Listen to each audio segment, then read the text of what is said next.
Welcome to this analysis by Corporate Lab, where we're going to dive straight into the operational reality of Intel's multi-year turnaround based strictly on the Q2 2026 data. This was an incredibly complex quarter, packed with historic revenue growth, massive accounting anomalies, and critical updates on Intel's Foundry aspirations. As we peel back the layers of this corporate blueprint, we're looking strictly at what the data shows and how to read the signals hidden within the filings. Okay, let's dive right into this incredibly dense earnings report by methodically breaking down the macro headlines, the segment drivers, the internal restructuring, and that ongoing tug-of-war between the bull and bear narratives on Wall Street. Part 1, Q2 headline financial results, where we'll separate core operations from some pretty extreme accounting anomalies. So the headline numbers here feature one of the most massive accounting anomalies you will literally ever see in a tech earnings print.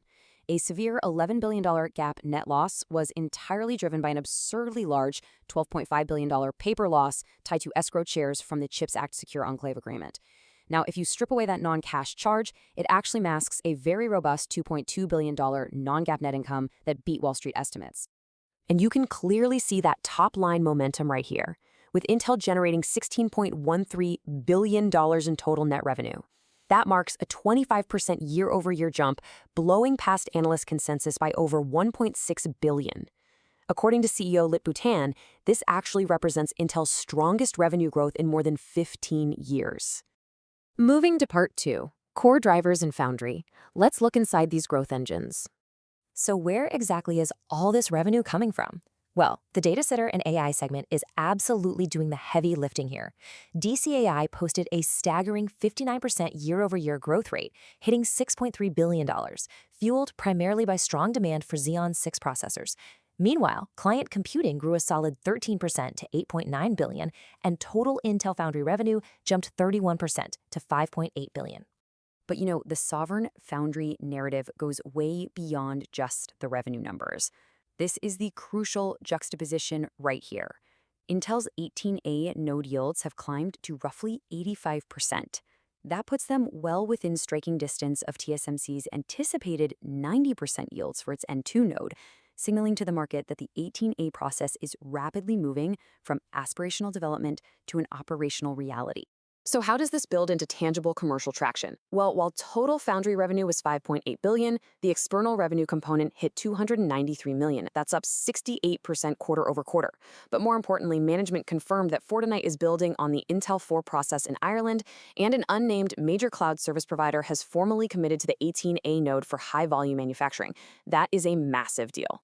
And as CEO Lip-Bu enthusiastically highlights, Intel isn't stopping at 18A.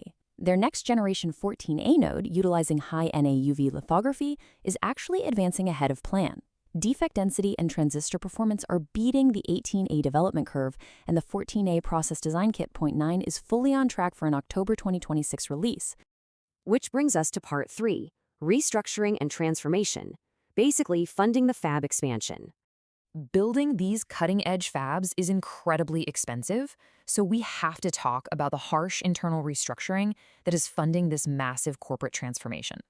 Intel is ruthlessly trimming the fat to support its capital expenditures. In this quarter alone, they recognized $161 million in severance charges tied to their 2025 restructuring plan. Furthermore, they took a huge $3.9 billion non-cash goodwill impairment on their Mobileye unit.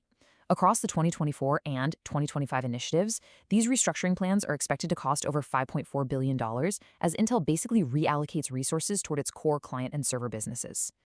Part 4, Wall Street and market reaction. Let's size up the turnaround. With all these moving parts, the revenue beats, the Foundry milestones, the massive write-downs, how are investors and analysts actually digesting the data? Interestingly, the market started pricing in this operational momentum before the numbers even dropped. Shares jumped over 8% in a single day leading up to the report, heavily catalyzed by the news of that 18A cloud provider deal, new memory capabilities for Xeon processors, and an expanded Google Cloud AI partnership. But the options market was bracing for extreme volatility. Going into the print, options were pricing in a massive 13.6% swing in either direction. This really highlights a deep, ongoing debate among analysts over whether Intel's turnaround timeline is truly realistic or if all this initial optimism is just a bit premature. Which leads us to part 5, the bear case and execution risks, looking at the skeptic's argument. To maintain a balanced view, we absolutely have to examine the risks and pressures that critics argue are still threatening Intel's recovery. Skeptics point immediately to the balance sheet. This quarter, Intel posted a staggering negative $8.4 billion in adjusted free cash flow.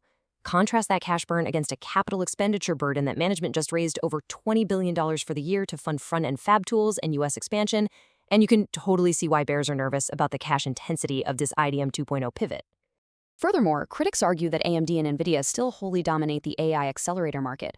Intel's Gaudi 3 missed its revenue targets, and their next-generation Crescent Island data center GPU won't generate meaningful revenue until 2027 at the earliest. Bears also point to industry-wide memory constraints pressuring the PC market, and note that despite the recent cloud deal, Intel still lacks an Apple-scale or NVIDIA-scale external foundry win to fully validate its leading-edge manufacturing. Finally, part 6, what to watch next quarter, the Q3 2026 outlook. So, as the dust settles on Q2, what exactly should we be monitoring in the upcoming quarter to see if this operational momentum actually holds? Well, management has laid out a very clear Q3 roadmap. They're targeting up to $16.8 billion in revenue, aiming for a non-GAAP EPS of 38 cents, and are looking to defend a 42% non-GAAP gross margin. Hitting these marks is absolutely crucial to proving the Q2 beat wasn't just a flash in the pan. Moving forward, the true test is going to be whether Intel can publicly name that major 18A cloud customer. We'll also need to watch data center market share dynamics against AMD, see if AI PC demand can overcome those severe industry-wide memory constraints, and look for the successful October release of the 14A process design kit. The ultimate question this leaves us with is this: can Intel's impressive technical manufacturing milestones translate fast enough into the massive external revenue needed to sustain this historic corporate pivot?